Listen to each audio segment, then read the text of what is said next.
In the past, link sharing particular states of parts, assemblies, or drawings could prove challenging when referencing specific tab views or configuration parameters.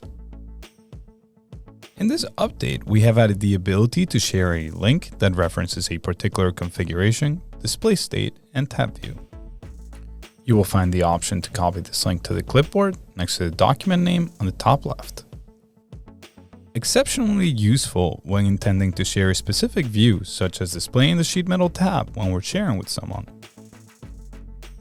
This will only work when link sharing is active or the person we're sharing with has been permissioned into the document.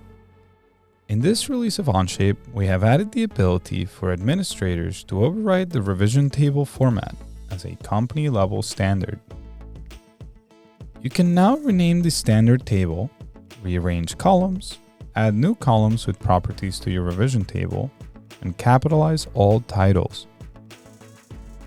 This change will happen immediately at a company-wide scale. Every single active workspace will receive this change to the table without the need to update the drawing. Any revised or versioned drawings will maintain the previous standard table.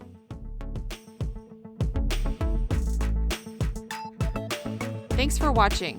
Click the logo to subscribe or see some of our other videos linked here.